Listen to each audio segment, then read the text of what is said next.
પાટણના રાધનપુરને જિલ્લો બનાવવા શહેર કોંગ્રેસ અને મહિલા કોંગ્રેસ દ્વારા રાધનપુરમાં વિરોધનો વંટોળ। મોટી સંખ્યામાં કોંગ્રેસના કાર્યકર્તા વિરોધમાં જોડાયા। રાધનપુર પોલીસ દ્વારા ચુસ્ત બંદોબસ્ત ગોઠવવામાં આવ્યો। કોંગ્રેસ દ્વારા બેનરો લગાવી જિલ્લો બનાવવાની માંગણી કરી। રાધનપુર ખાતે જિલ્લાની માંગણી સાથે કોંગ્રેસે કાળા ઝંડા સાથે વિરોધ કર્યો। કોંગ્રેસના કાર્યકર્તાઓની પોલીસે અટકાયત કરી। વિધાનસભાના અધ્યક્ષના કાર્યક્રમમાં જતા વખતે કરી અટકાયત।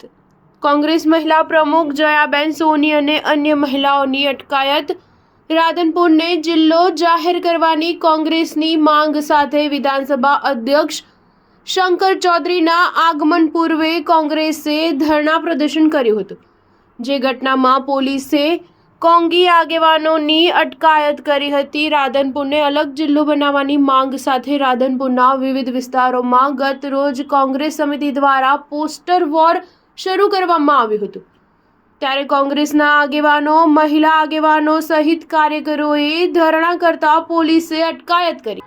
રાધનપુરને જિલ્લો બનાવવાની માંગ સાથે મંગળવારે રાધનપુરના ગાંધી ચોક નગરપાલિકા સામે મહિલા કોંગ્રેસ અને કોંગ્રેસ સમિતિ દ્વારા વિરોધ સાથે સૂત્રોચ્ચાર કરી ધરણા કાર્યક્રમ આયોજિત કરવામાં આવ્યો હતો। રાધનપુર ખાતે વિધાનસભા અધ્યક્ષ શંકરભાઈ ચૌધરીના અધ્યક્ષસ્થાને મંગળવારે આયોજિત સત્કાર સમારંભ કાર્યક્રમને લઈને વિધાનસભા અધ્યક્ષ શંકર ચૌધરી આવે તે પૂર્વે કોંગ્રેસના મહિલા આગેવાનો સહિત કોંગ્રેસ સમિતિના આગેવાનો કાર્યકરો દ્વારા ધરણા પ્રદર્શનને લઈ ધરણા સ્થળે ચુસ્ત પોલીસ બંદોબસ્ત ગોઠવવામાં આવ્યો હતો। ધરણા કાર્યક્રમને પગલે કોંગ્રેસ સમિતિના આગેવાનો, મહિલાઓની પોલીસે અટકાયત કરતા કોંગ્રેસ સમિતિના આગેવાનોએ રાધનપુરને જિલ્લો નહીં બનાવવામાં આવે તો આગામી દિવસોમાં અનેકવિધ કાર્યક્રમો સાથે લડત ચાલુ રહેશે તેવી ચીમકી ઉચ્ચારી હતી।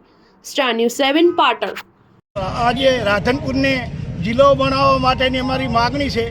મારું નામ ઠાકોર શંકરભાઈ મોતીભાઈ, ઠાકોર સમાજ ઉપપ્રમુખ। મારે ના છૂટકે દુઃખની લાગણી સાથે કહેવું પડે છે કે આજના આપણા ભાવિ ધારાસભ્ય અને આજના અધ્યક્ષ શ્રી લવિંગજી શંકરભાઈ ચૌધરી લવિંગજી અહીંથી ચૂંટાઈને ગયા, નાગરજી અહીંથી ચૂંટાઈને ગયા, રઘુભાઈ અહીંથી ચૂંટાઈને ગયા। ભૂતકાળમાં શંકરસિંહ વાઘેલાએ બોલેલ હતા કે આપણે રાધનપુરને જિલ્લો બનાવીએ, છતાં આજ દાડા સુધી જિલ્લો બનાવ્યો નથી। અને મેં મારી જાતે જોયેલા છે, સ્કૂટીની નોકરી કરતાં કરતાં રાધનપુર તાલુકાએ એમને અધ્યક્ષ સુધી પહોંચાડ્યા છે। લવિંગજીને શાકભાજીનો ધંધો કરતાં કરતાં રાધનપુરની નગરપાલિકા, રાધનપુરની પ્રજાએ એમને વિધાનસભામાં મોકલ્યા છે, પણ આજ દાડા સુધી રાધનપુરનું લોન નથી ચૂક્યું। એટલા માટે અમારે આવેશમાં આવીને રજૂઆત કરવી પડે છે। મીડિયા દ્વારા અમારી સંદેશો સરકાર સુધી મોકલો એવી અમારી વિનંતી છે। રાધનપુરને જલ્દીમાં જલ્દી તાત્કાલિક જિલ્લો બનાવે એવી અમારી અપેક્ષા છે। વિરોધ અમારો રાધનપુર તાલુકાને જિલ્લો બનાવવા માટેનો છે કે વર્ષો જૂની એક રાધનપુર તાલુકાની માંગ રહી છે અને આ તાલુકાની અંદર તમામ સુવિધા અહીંયા ઉપલબ્ધ છે, છતાં રાધનપુર તાલુકાની જૂની માંગના જે અહીંયા મોટા નેતાઓ બની બેઠા છે એ નેતાઓ રાધનપુરને બાકાત રાખે છે અને બાજુમાં થરાદ તાલુકાને જિલ્લો બનાવે છે। થરાદ તાલુકાને જિલ્લો બનાવે છે, એમાં અમારો કોઈ વિરોધ નથી, પણ અમારી માંગ એટલી જ છે કે રાધનપુરની અંદર તમામ સુવિધા અહીંયા છે, કાયદાથી માંડી અને આરોગ્ય સુધીની સુવિધા અહીંયા મળે છે। નેશનલ હાઈવે પણ અહીંયા છે, આરોગ્ય છે, કાયદા છે, શિક્ષણનું છે, બેંકોનું છે, તમામ સુવિધા અહીંયા ઉપલબ્ધ છે। તો અમારી માંગ એટલી જ છે કે અહીંયા રાધનપુર તાલુકાને જિલ્લો બનાવવામાં આવે, અને જો જિલ્લો બનાવવામાં ન આવે તો અહીંની પબ્લિક હજુ આગોતરું પણ આયોજન કરી રહી છે અને આવનારા દિવસોમાં અમે કંઈક ઉગ્ર આંદોલન પણ કરીશું। આજે રાધનપુર ખાતે ગુજરાત વિધાનસભાના અધ્યક્ષ શંકરભાઈ નો કાર્યક્રમ છે 2 વાગે, એના પહેલા કોંગ્રેસના ધરણા, કદાચ કાર્યક્રમમાં પણ કોંગ્રેસ જઈ શકે છે કે વિરોધ કરી શકે છે? ના, એવું નથી। અમારો તો પહેલેથી જ કાર્યક્રમો અમે આપતા જ આવ્યા છીએ। વર્ષોથી અમારી એક માંગ રહી છે રાધનપુર તાલુકા માટેની। એવું નથી કે આજે શંકરભાઈ આવ્યા તો જ અમારો વિરોધ ને તો જ અમારો દેખાવ છે।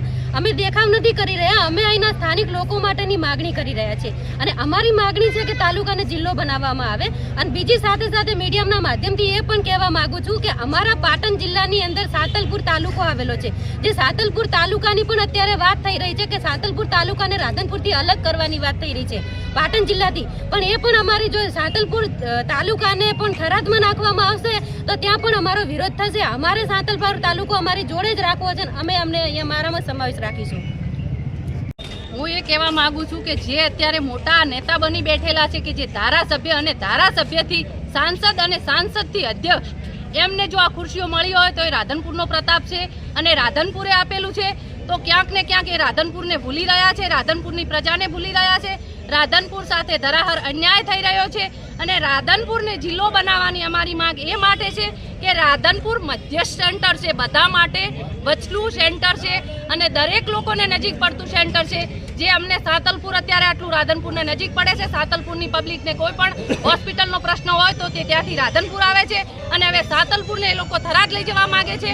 પણ અમારી એ માંગ છે કે સાતલપુરને રાધનપુરમાં સમાવેશ રાખે અને રાધનપુરને જિલ્લો બનાવવામાં આવે અને રાધનપુરની સાથે આવો ને આવો અન્યાય રહ્યો તો આગોતરા અમે પણ એવું ઉગ્ર આંદોલન થશે ગાંધી ચીધ્યા માર્ગે અને અમારે રાધનપુરને જિલ્લો બનાવવાની માંગ સાથે આ અમારા ધરણા છે.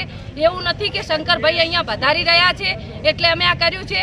અમારું પ્લાનિંગ હતું અને આ પ્લાનિંગ અમને ન્યાય નહીં મળે તો અમે ઉગ્ર આંદોલન પણ કરીશું.